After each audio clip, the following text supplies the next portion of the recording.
today here with the slam we concentrate on the speech, talking, communication ability.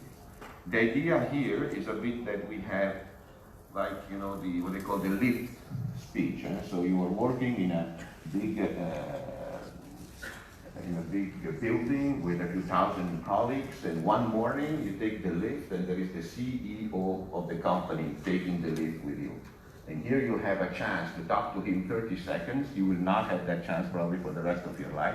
What are going to tell him from a scientific point of view to impress? So these are a little bit more dramatic, too dramatic, but this goes a little bit in this direction. So what we have here is really a way to communicate with words, with slides, your science, which has to be rigorous, has to be solid science, there's no question about this, but you have also to impress with your communication skills. That's why we call it a slam, right? It's really a slam which has to come on top of the person listening to you to convince you that this is a project that has to be funded, has to be performed. So, until now we have slams like the Grand Slams, right, in bridge, in tennis. Next we will have a really more important one, the separation science slam. And here we start from this point. So, these are scientific contexts, and like all good scientific contexts, we have sponsors. So my next slide will show our sponsor. So Knauer, which is represented here by Anke, and Alexandra, which was here a moment ago. And here is that Alexandra. We have been at the conference of this type for many years in the past, right, Alexandra? And we have Petra for Merck, and Rich for the analytical scientists. So these are the three sponsors, and I like to thank them in a particular way, because of course they are innovators in their field. They sell equipment, they sell services, very important things which have to be innovative in order for them to be on top of the market. But in this case, they have also been very innovative in accepting to support an event which is taken here for the first time. You see, when we were about 3 days before closing the deadline for SLAM, we had one guy who applied, and actually he did it 15 days before. So we start, say, well, is this going to be a failure and we are going to become famous for this big failure, or is it going to be a success? In fact, I think will be a success. So, like in all good contexts, we also have a jury, which comes now next, our jury.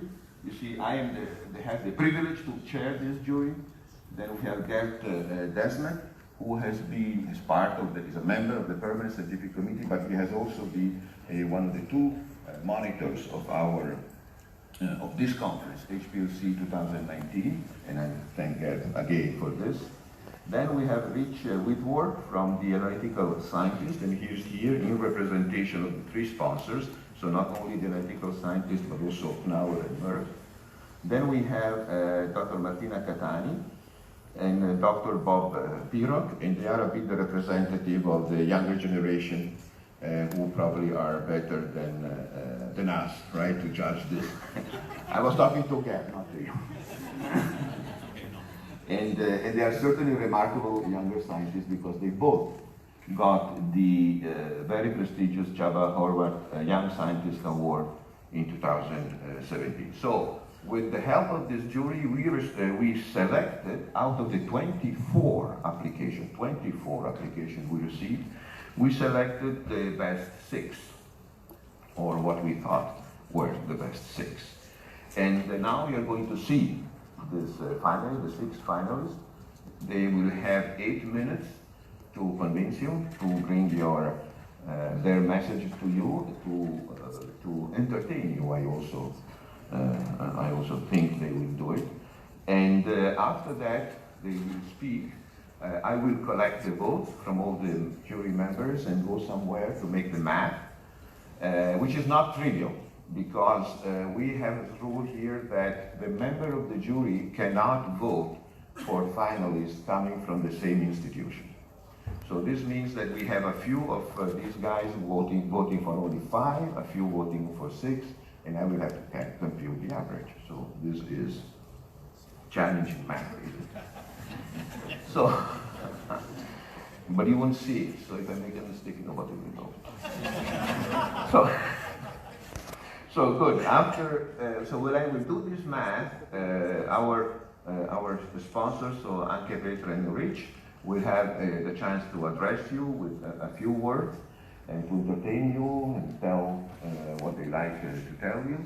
Then I will come back with the winners, and you see we have the three beautiful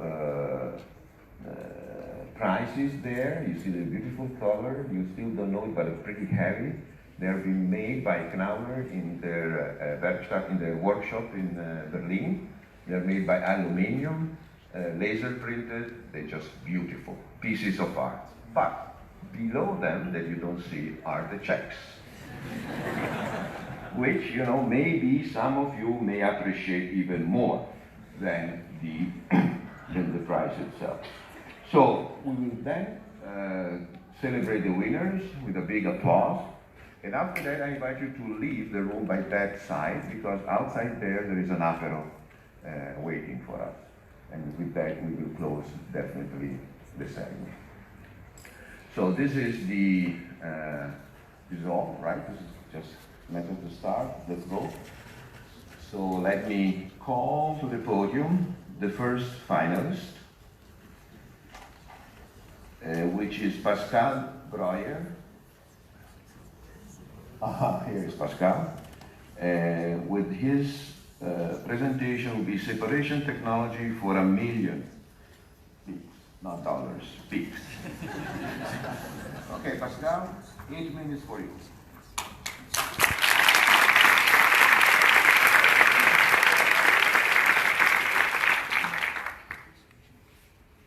Right, so thank you, Chairman. I'm pretty sure if I pitch this to the CEO, he will remember me, and he will be entertained, but I don't know if he will actually fund it, but we'll see. So of course, we're all used to this type of conferences where we have the scientific talks, which of course in our eyes are great results, great contributions, but are they truly that great? Because what happens when you actually start to look at them from a completely different perspective? So what happens if you look at them through the eyes of a molecule?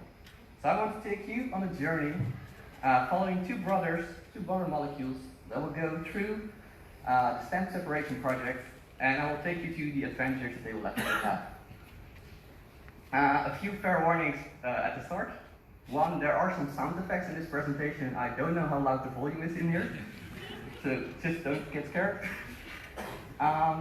If you get lost through my story, in one of the top corners there will be a hint what I'm actually talking about, because of course it's in a bit different perspective than we all used to. And last of all, I'm not Leonardo da Vinci, so please bear with me when it comes to my drawing. So to start, of course, once upon a time, we had these two molecule brothers, Will and Sam, which spent all their time together. It was really hard to tell them apart from each other, and they just loved to hang out together. So on a nice hot day like we have here, they decided, okay, let's go to the swimming pool, cool down a bit, because it's way too hot in here to keep walking around. So of course they were nicely floating around in their swimming pool, just enjoying their day, up until the point that above them suddenly a shadow started to appear. And the shadow became darker and darker. And what they then saw, it frightened them. Because what happened, they saw the one thing that every molecule fears the most, which was, does it work? Yes. The large syringe.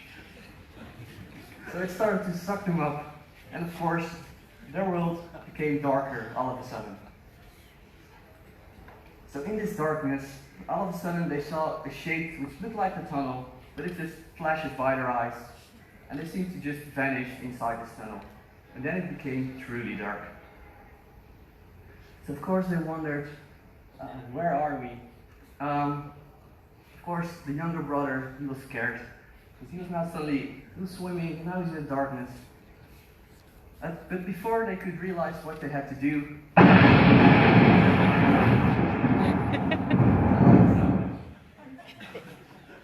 thunder appeared. Everything around them started flashing, everything started moving, And suddenly they heard this loud voice behind them, "Move, get in line." So they nicely went in line. And then they were faced with all these type of tunnels that they could go into that had strange signs above the door. So with no idea what to do, they were simply pushed in. And from the first time ever, the brothers were actually separated from each other. So of course, one of the brothers was now in this maze. He could go left, right, there were tunnels everywhere. He had no idea where to go. So completely disoriented, he just thought like, okay, I'll just start a random walk somewhere and we'll see where we end up. Little did he know, he actually had a long, long way to go. But what happened to his little brother? Because he was also inside this maze. Little did he know, his brother had it a little bit easier. Of course, he was younger, faster, but his maze was also a little bit easier. So what happened? He went faster through this maze, faster than his brother, and the distance between them became even larger and larger. So after a lot of struggling, the brother finally saw some other tunnels which appeared to have some lights coming from them. So he decided, okay, that must be the exit, let's go that way. So he went to this tunnel, went to the light as fast as he could. He wanted to get out. All to be faced with yet another strange, blurry vision. Was he out? Well, apparently not. Little did he know, he was actually hanging on the bottom in a droplet from the stem device, just waiting for the surface to actually crash into him. So when his vision finally started to become clearer, it was already too late, and he was hit by the surface. So all alone, completely disoriented, he was now in pain on this strangely shiny gold rough surface. Of course, still not knowing what's going on. And then, if that wasn't enough, again this darkness appeared again. And then, suddenly he saw lasers appearing. First from a distance, they started to become closer and closer and closer. Up until the point that he got hit. And there were plasmas flying all around him, colors everywhere, everything started to vibrate. Would this be the last breath the brother would ever take? Well, it became dark again. And when he opened his eyes, he was actually still okay. Physically, he was still okay. Mentally, it might be debatable. But then again, he was still stuck. And then he became literally stuck. This droplet fell on top of his head. It started to crystallize, and this kind of icy surface formed. Nowhere to go. Of course, again, the most horrible thing happened. The darkness set in again. They really live in a really dark world. Really like it. And then all he saw was just one bright flash. And when he opened his eyes again, he was now flying in this nice vacuum of space. Nowhere to go, he was just flying in a direction up until, of course, the point he hit the detector. He crashed.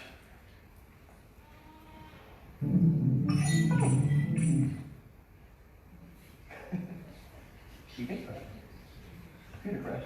Of course, he hit the detector, and now it was in this completely new dimension, the data world.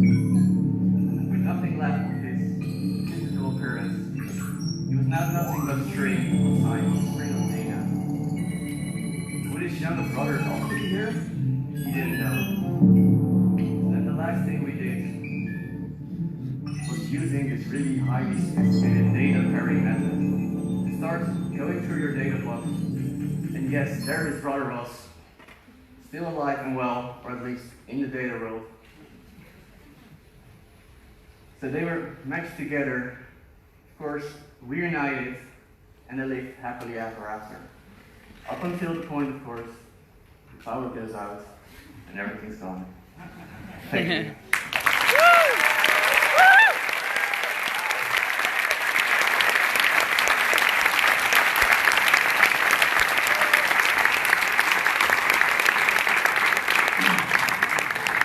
Well, we are teaching them how to communicate, right? Well, the next contribution, next finalist, is Jose Luis Torres Souza. and his talk will be are the polymer, or his slang will be, are the polymer monolithic columns here to stay?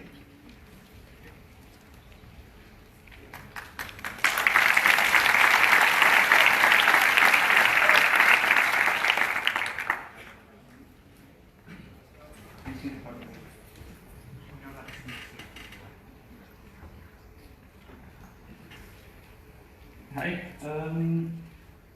thank you for the nice introduction and thank you for the opportunity to be here presenting at this time.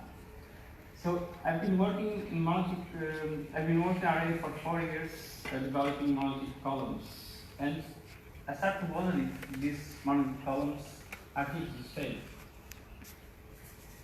They were introduced about 25 years ago, and we arrived here to this point, to the slam, and I wonder if I can rule the world with these columns. If we can find the golden thought at the end of the rainbow. I've been discovered for the Journal of Separation Science this year, and I'm pretty summarize what I've been doing during my PhD. So I want to I synthesize columns, polymer monoliths for high resolution separations of peptides and molecules and proteins. And we need to understand key equations and this fundamental research to explore all the potential of these columns, of course. And to arrive to the golden thought, to arrive to the winning monolithic column, I started my path already 4 years ago. We changed a lot of many times directions. We had a lot of uncertainties in this research. Anyway, at the end, after all the crises, I started to ask myself why am I? But there is always hope. And with this, I guess we quickly arrived to the perfect column design. And we vary the monomer content, origin solvent ratio, initiated concentration, polymerization temperature, and I vary many times, believe me. So I synthesize all the possible structures, varying permeability, global size, macropore size, and in the end, which one is the best monolith? So we arrive to this question: can a monolith outperform a particle pack column? And this is related to the first question. The polymer monoliths are here to stay if they can outperform of the packet columns. And for this, we need to decrease the macropore size, we need to decrease the global size in a nanometer scale. And to explore and to maximize magnetic performance of these columns, we need to increase the permeability. So the macropore structure plays an important role, and we wanted to vary in small steps. And here you see two steps where we could vary also the microglobules from microglobule order of magnitude, 1 micrometer of order of magnitude, to a fine structure of few nanometers. So we want to downscale this, and the separation efficiency in a particle bed is defined by the particle size. In monoliths is defined by globule and macropore size. But there is a problem. When we increase the THF content to minimize and to decrease the microglobule size, we start to have a problem. So we wanted to minimize this. We went even to 50 nanometers, but then you see the cell that we start to have agglomeration of macroglobules. And our macropore structure becomes random. So it's not homogeneous anymore, the structure. And you will see here when I increase the THF contents, I was able to minimize microglobule size, but my A term was completely backed. I cannot control the macropore structure anymore. So in the end, I wanted to compare these to the state-of-the-art packed columns, and I was able to achieve separation influence below 1,000. I was pretty happy with this. I call this happiness in my after 4 years of research. I guess this is hard to earning results. I can generate 1 million plates at back pressure 400 bar, quite impressive. And you ask each of them, are your columns pressure resistant? Yeah, why not? I can generate 2 million plates, 2 million plates, 3 million plates, 4 million plates. No problem. But the chairman will not allow me to do a separation like that right now, because for that I need to apply very long columns, I need to apply very long analysis times, and we don't have time for that. So in the end, we want to maximize and we want to optimize the separation performance of the biomolecule by the gradient volume. And as you know, the flow rate has an important role on the plate number and on the gradient volume. That's, on one hand, you want to operate at the ops always, because you can increase your plate number.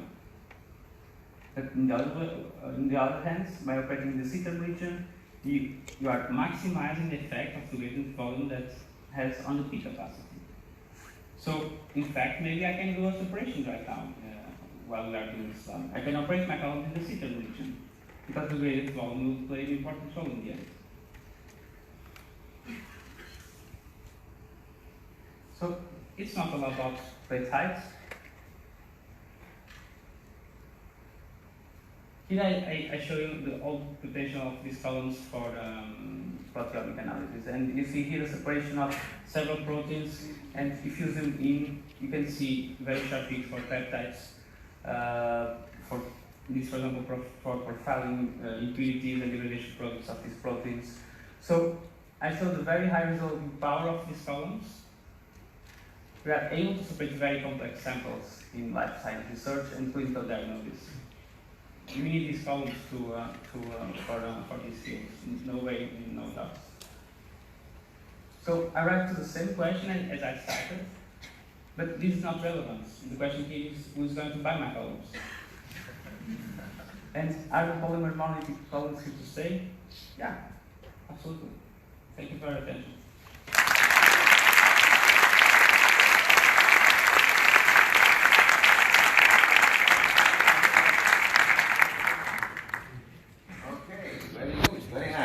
So far. So the next finalist is Simona Felletti, and her slam is enantiomer chiral selector affinity, the science of love.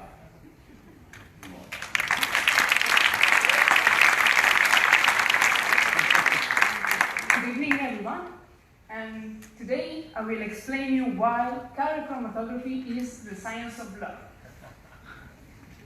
We all need love, and as you know, love can be at different types. So here are some examples. Yeah, and as you know, maybe it is quite difficult to explain why we love something or someone. And we can say the same with enantiomer recognition and chiral selector and enantiomer. Yeah, because it is quite difficult to explain the reasons behind the chiral selector choice. Indeed, we still don't know why the chiral selector likes more one enantiomer over the other. And today I will try to explain you this choice through the combination of experimental and theoretical measurements. But firstly, I need some volunteers, not among you. You can say, yeah. And this is the chiral selector. And as you can see, he has these two adsorption sites. And more, we have three different couples of enantiomers. And I will show you that we can measure the affinity, the degree of affinity between this chiral selector and these enantiomers, and so we can measure love. So, we are in the first step. So, you can see here, this is me in the lab, and you will see here, so what happens in the lab, and here what happens inside the column. As you can see, there is a very beautiful mobile phase here, and maybe this Sunday I will be a chiral selector. So, let's start with the first injection. We have the sharp enantiomers, and they are not binding. So in this case, it's a no. So as my friend George said, no affinity, no party.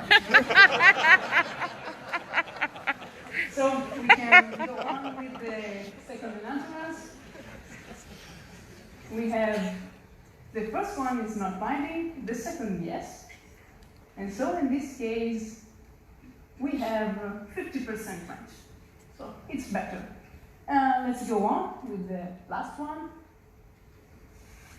These two, you can see that they bind, but this one is binding also with the hand, and this one not. So, the first and the second. In this case, we have a perfect match.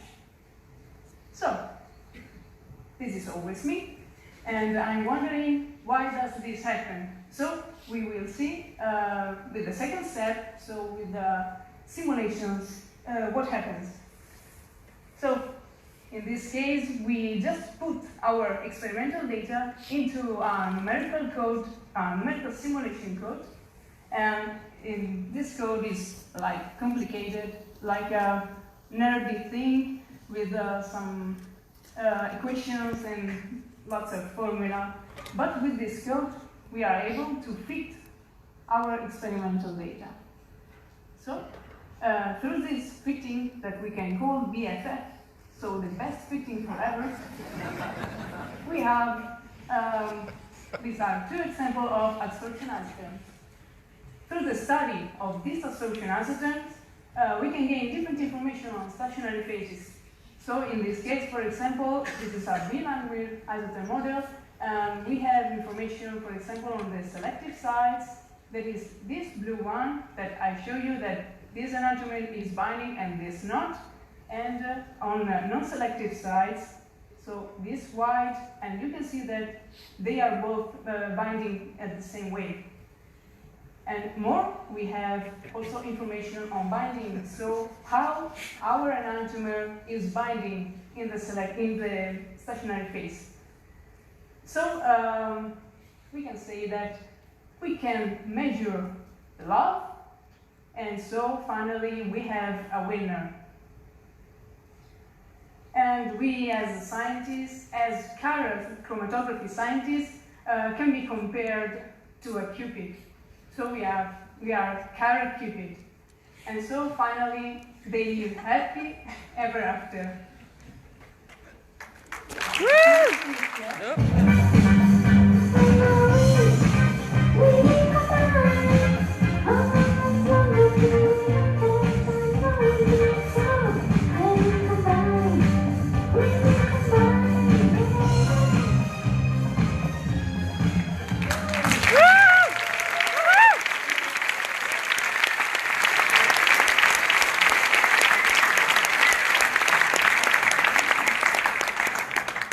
Okay, good.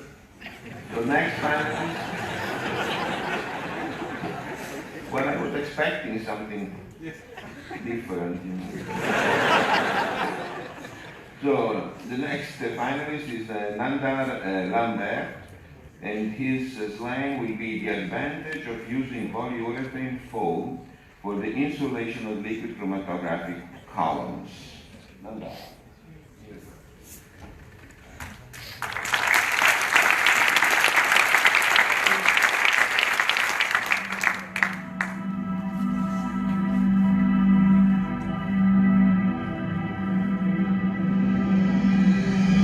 You want some more of this bitch?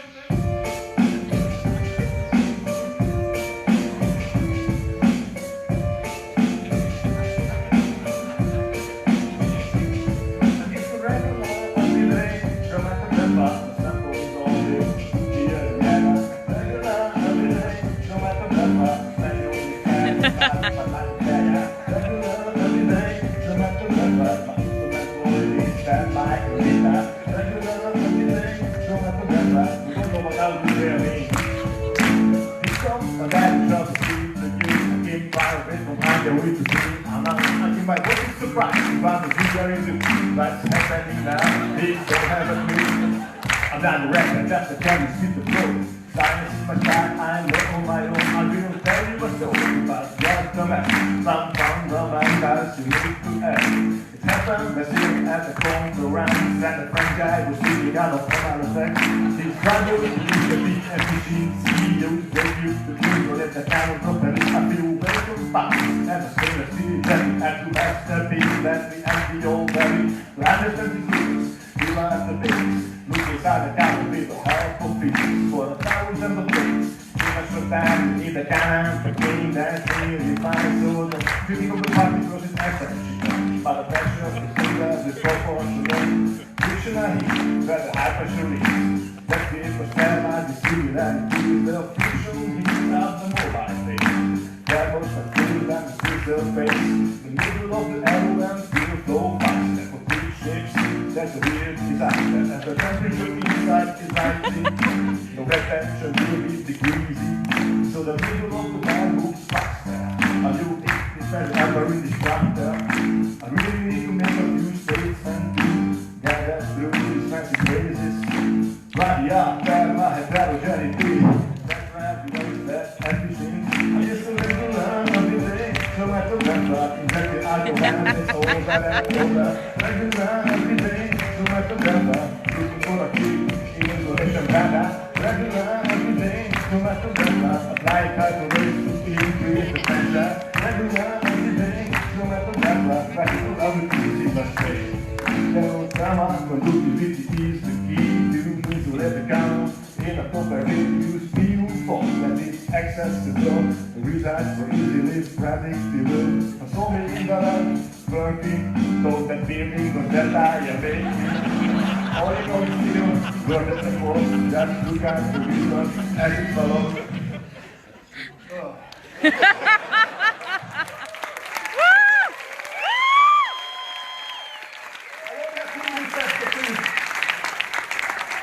From this point, I want to speak a bit more serious about the working life.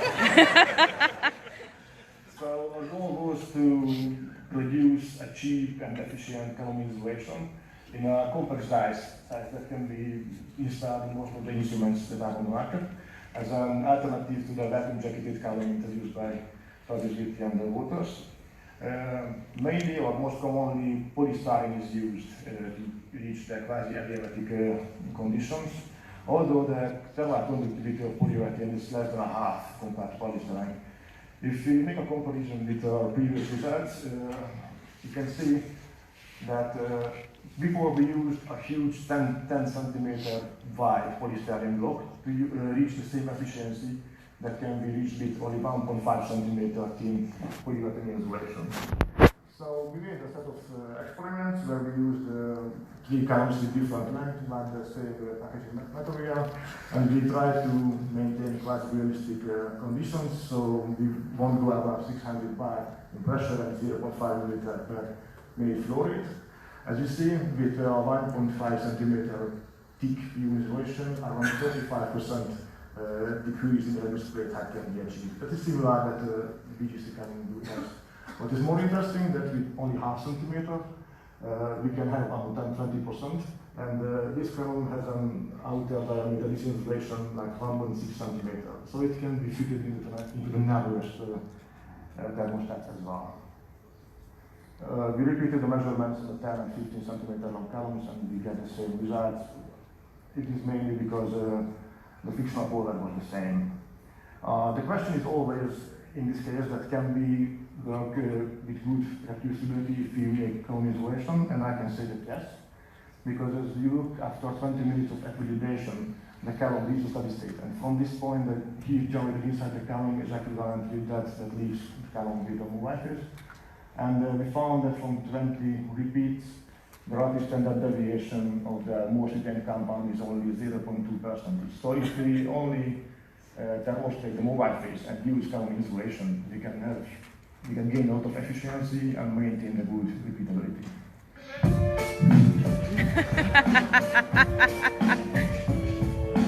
Finally, I ran out of all the slides, so this point I really need to be improvised. If you wanna know my final conclusion, the reference really is the solution. I'm just a little man every day, no matter what, insulate your can for more place, banner.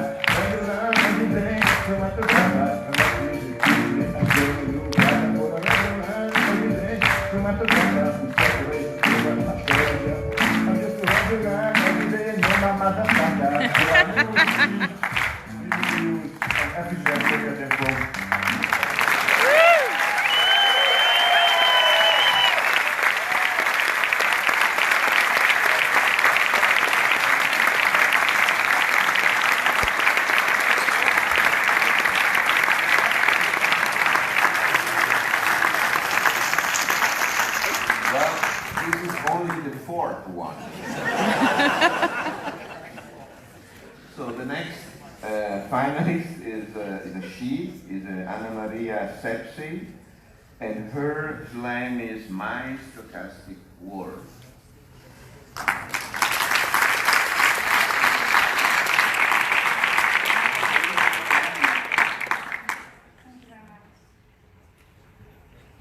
So, first of all, I have to tell you something. 6 or maybe 7 years ago, as I went to the professor's office and he said, "Oh, Blanca, I heard that you already know the stochastic theory." I was about to turn around and run. Run very fast and very far away and never ever look back. But actually, unfortunately, I stayed. I stayed, and from that time on, I was working hard on my stochastic world, where chromatography is mathematics and mathematics is chromatography. In the next few minutes, I will show you how we developed the stochastic theory through these years, and maybe I will convince you that deep down inside we all love mathematics. We are all researchers who can maintain, who can operate this kind of instruments. Yes, we are chromatographers. But I chose another option. I became an ant-man, and I wanted to step inside the quantum realm through my own gate to see what happens inside the chromatographic columns, where these cute stationary phase particles live and work. I hope you saw the Milan movie. So my gate actually was the stochastic theory that describes the chromatographic separation process as a random walk around the column. It uses random variables and probabilistic terms to describe the separation mechanism, and its main function is the characteristic function that contains all information about the separation. It can be used for any type of chromatography, and from this characteristic function we can easily calculate the moments of the peaks. The first first absolute moment is the retention time. The second central moment is the variance of the peak, and the third central moment holds information about the peak symmetry. Let's see what is this stochastic theory good for.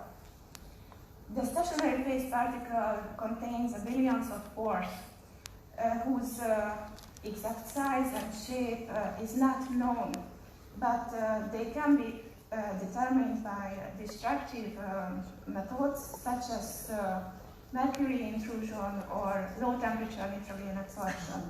From these kinds of measurements, we already know that the pore size is covered by a log normal distribution, and the only thing we have to do from now on is to integrate this information into our beloved characteristic function. We use inverse size exclusion chromatography, where polystyrenes of or standard molecules are injected after each other on the same column. Here we can see polystyrene standards injected on a white core column, and the only thing we have to do from now on is to plot the retention volume against the gyration radius, and we can clearly see that when we are not dealing with the pore size distribution, we have not a good fit at the exclusion limit, but as we use our novel model, we obtain a really good fit in this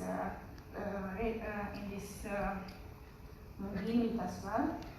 So this way we obtained a novel model and a novel method that can be used to describe the structure of the stationary phase in a non-destructive way.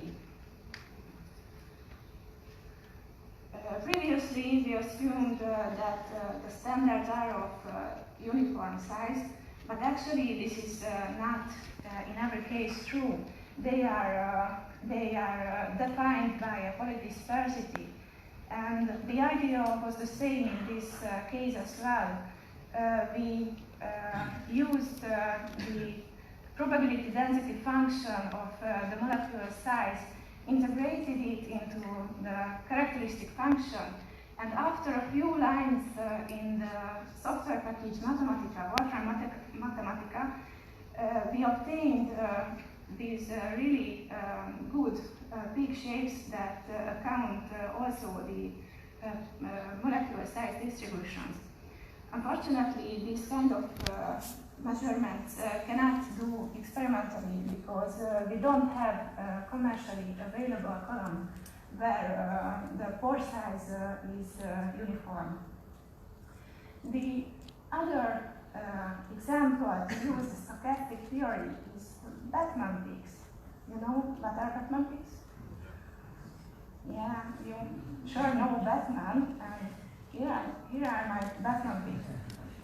This is actually a rare case where enantiomerization occurs during the separation, and this kinetics was integrated into the stochastic theory, and by using our new characteristic function, we actually were able to determine the rate constant of the enantiomerization by injecting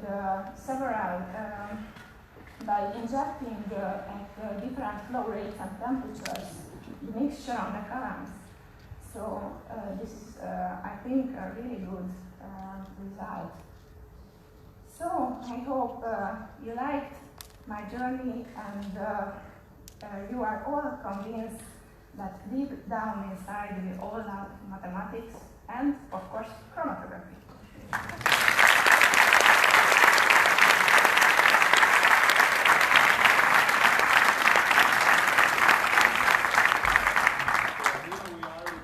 Here we are with the last finalist, Sven Skopfo, and his yeah. And where did you see that they thought you were a man? Huh? Our last finalist. Good. Miniaturization. LCMS for high sensitivity clinical sample analysis, right? So, is that Frodis? It's like TGI Fridays. You can say Fridays, it's okay. I'm used to it. So, Mrs. Friday, please.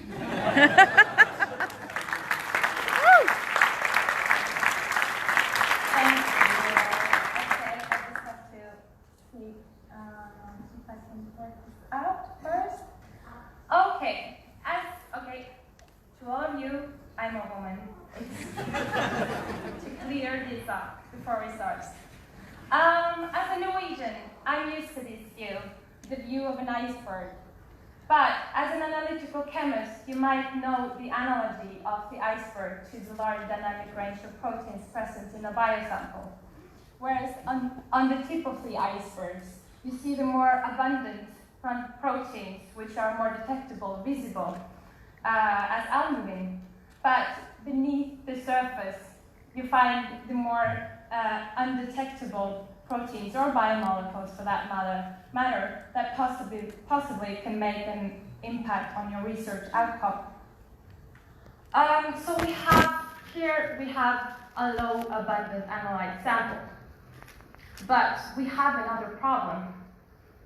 The iceberg is also very small. Maybe due to the climate changes, I don't know, but it is so small. It's a very small, limited sample. It is actually so small that it's smaller than the paw of a polar bear. So how on earth are we going to measure what's happening beneath the surface now? We can use conventional instrumentation and hope for the best. This is an example of when you use conventional instrumentation on small samples. How is it going to fit? Well, measuring the fever of a fly would more probably demand more tailored instrumentation. So In chromatography, we do it another way. We miniaturize inner diameter of a column, and this enables for more sensitive analysis of our samples because it decreases the dilution of the sample throughout the column. So I wanted to invite you to dive with me beneath the surface to have a look at miniaturized LCMS analysis of limited sample of lower budget analytes in samples as exosomes, glioblastoma, and liver organoids. So let's start with exosomes. Exosomes are nano-sized vesicles secreted from the cells to the extracellular space. By transporting important information throughout the body, to recipient cells, these exosomes can function as the mailman of the cell, or also perhaps the pizza man. So when you look at the tumors and the pizzas, the tumors overproduces these pizzas or exosomes, secretins to the recipient cells, helping them to what does it help with? Well, it helps to spread the cancer. So the exosomes have actually quite good potential of being carriers of important biomarkers for cancer diagnostics. So we wanted to examine this, to isolate breast cancer exosomes. And we actually managed to do it. And if you see on the right picture, the lowest one, you see that it kind of looks like a pizza. It has like the characteristics with the crisp on the sides and so. But we did small molecule analysis with miniaturized LCMS, where we could see that 27-hydroxycholesterol could be a potential biomarker for breast cancer in exosomes. But we also revealed that the isolation methods are not bulletproof, as we could see with protein analysis, contamination from vesicles and other debris. So over to glioblastoma. Glioblastoma is the most aggressive brain tumor, and treatments only provide with poor survival benefits. So we wanted to see and look for biomarkers related to resistance towards the cancer treatment, to see what could be behind these shields. Behind these shields. So what we found with miniaturized Helic was an increase in the cytokine level of the cells that were resistant to therapy. They survived the therapy, but they also had an increase in the cytokine level. And this means that cytokine could actually function as a valuable biomarker towards resistance in glioblastoma. This was also supported by our miniaturized proteomic findings, where we also could see a difference in proteins related to cytokines. So, let's move on to organoids. What are organoids? Well, we can start by introducing them to a kind of a mini-me version of a patient's organ.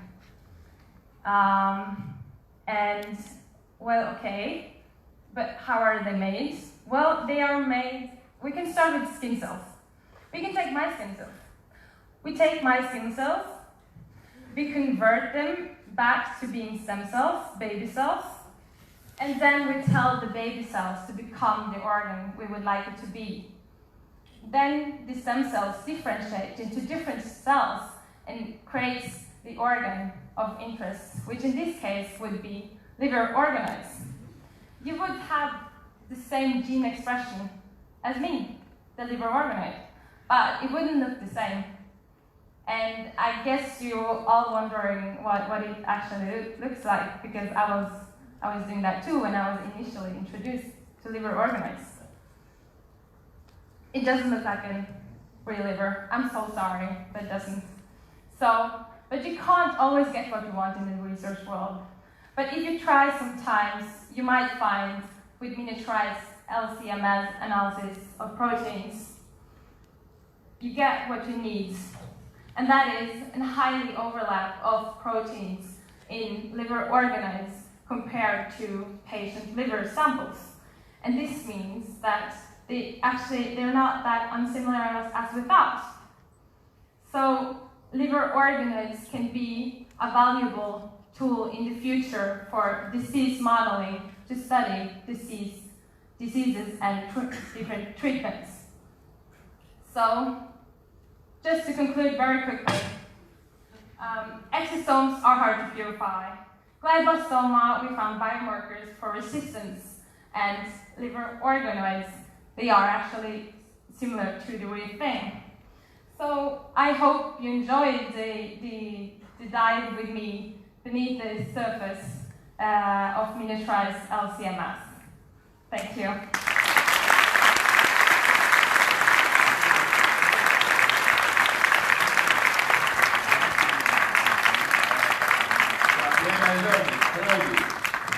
Okay, so we finish with the 6 finalists,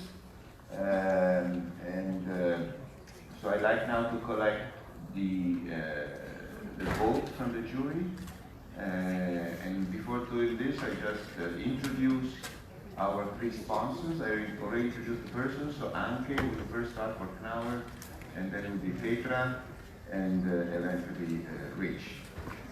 So I let you, there's a little show coming up here, so I go away from my mat.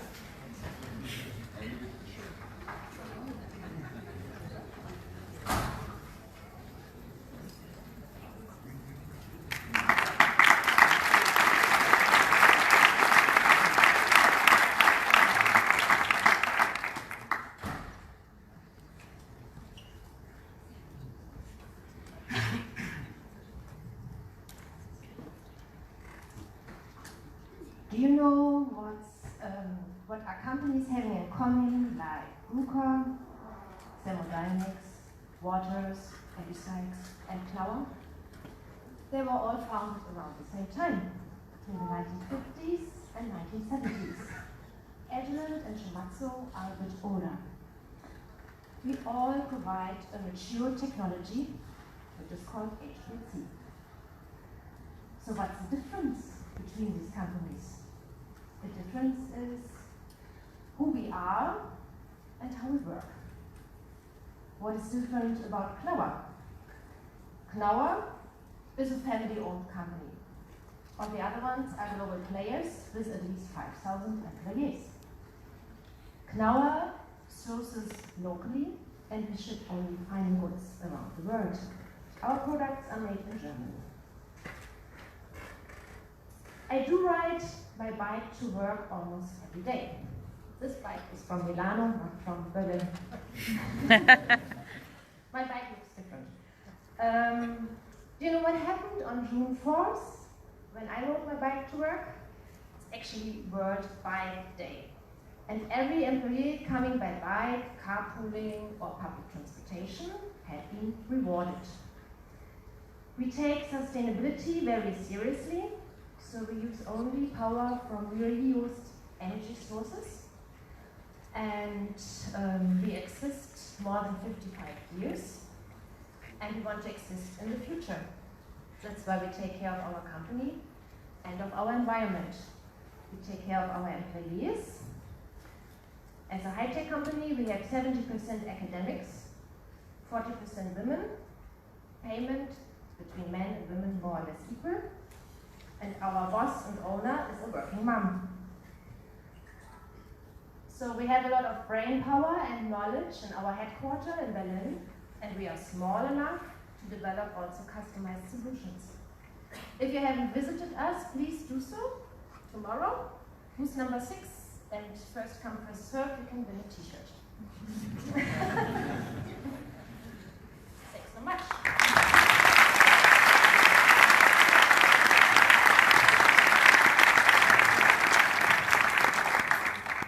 Thank you. I love that. Isn't it cool? Yeah? So the first time we really had fun here, isn't it? So science is always a lot of fun, but this is exceptional. And I love all presentations. I'm really curious who will be the winner later on. So I like to present my company, and I have slides, but obviously they are not showing up. Anyway, then I do it without. I did that before. It happened before, actually, no problem. So I'm presenting Merck, and I'm very proud of this company. I worked for this company many years, so there is something moving, maybe? Don't know.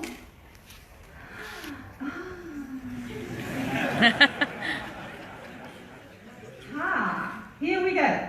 So who we are? We are Merck. And I guess many of you know Merck, of course. But do you know Merck really? Do you know what we do in all aspects? Of course, we are quite big.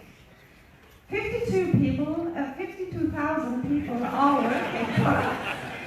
And we are working in 66 countries. Yeah? And we are quite old. More than 350 years old. So last year we had our anniversary. We are in science heart.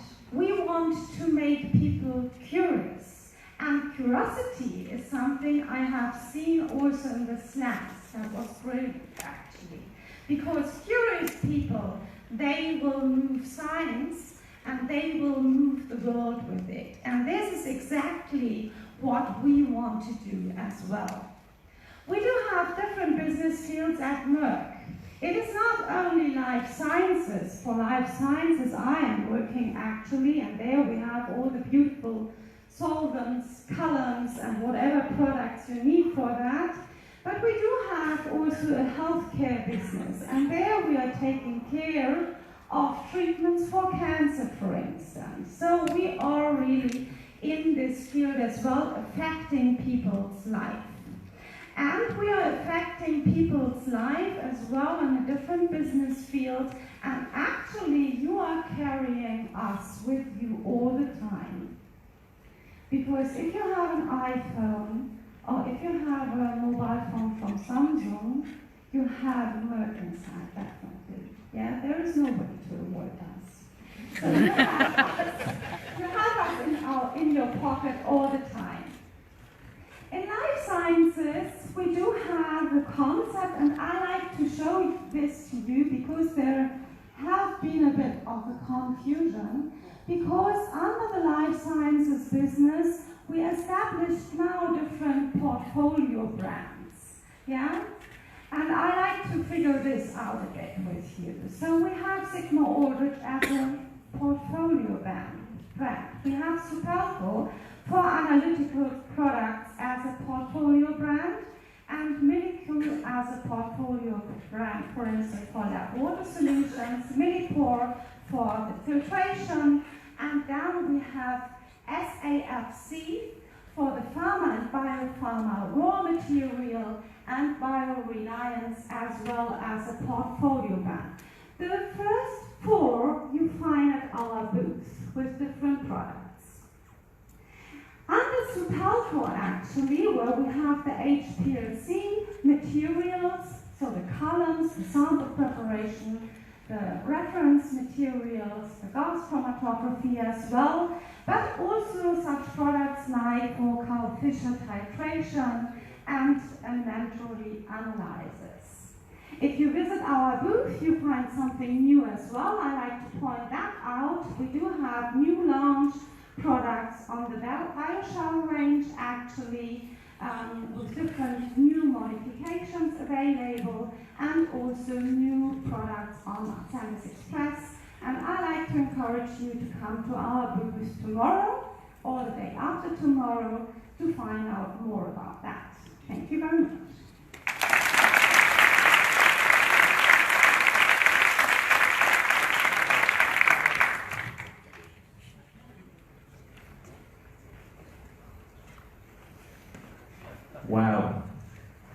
feel woefully unprepared.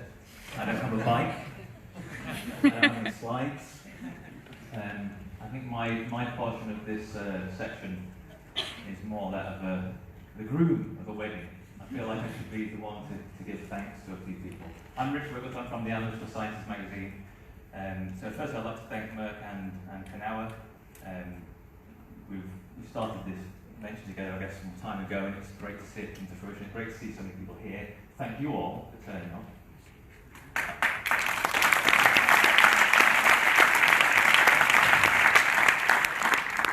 We expected only 10 people, so I'm afraid when you go out to the apero, I suggest you exit very swiftly indeed. I'm only this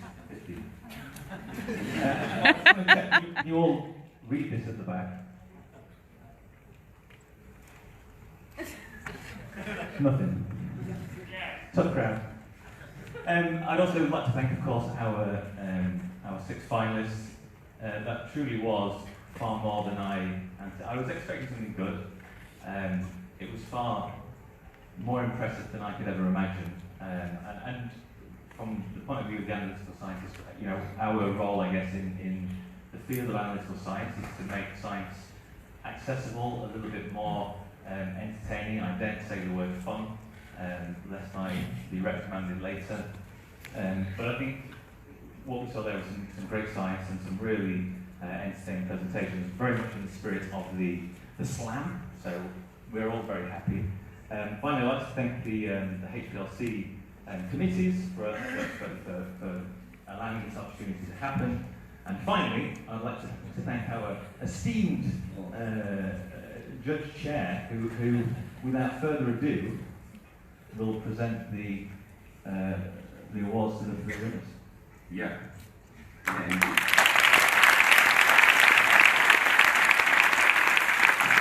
So, here we are at the moment. I think that it would be nice that we have the member of the jury and the sponsor lining up here so that they're ready to congratulate with our winners.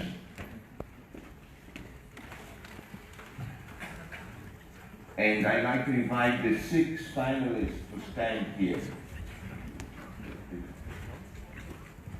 Alexandra? Yeah.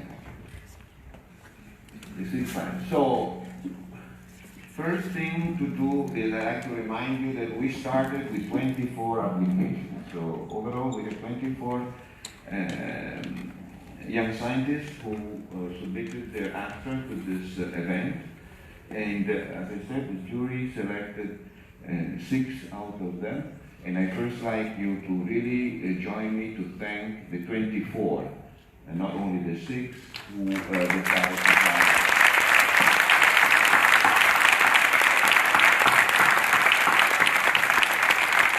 So now we go to the winners. We of course start with number 3. And we start with number 3. And the number 3 is Pascal Royer.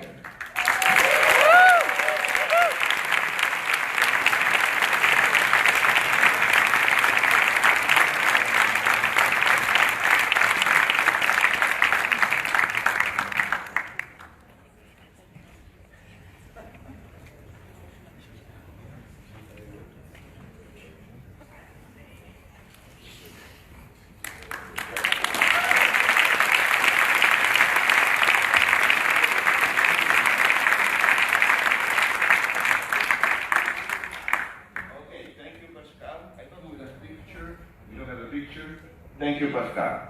We go to number 2. So number 2 is Simona Pelletti.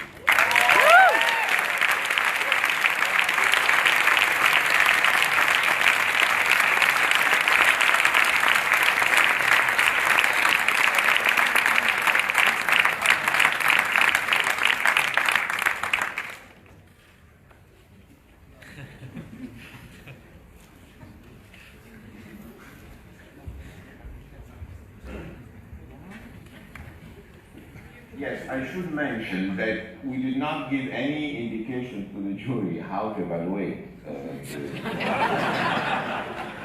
And this is the first event. So these poor guys had no guide, right? The only indication was to evaluate the quality of the science and the efficacy of the presentation in equal terms.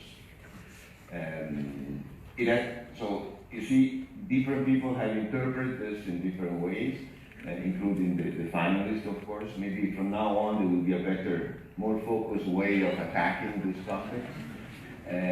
But in this time we just did it in one way, right?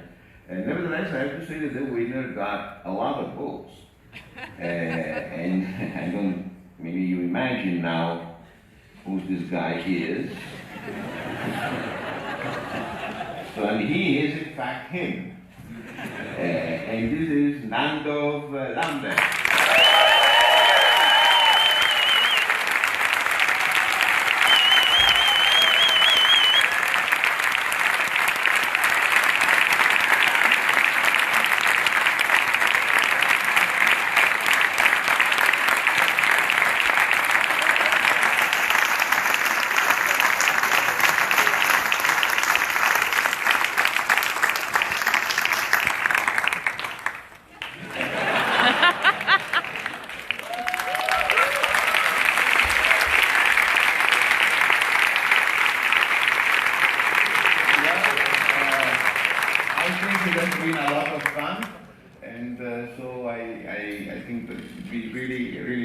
We have to thank those who made this possible, which are first of all our sponsor, that we already applaud, our Effetti, Ida, and her wonderful co-workers who organized everything behind the scene, and then of course the judges, right? So thank you everybody.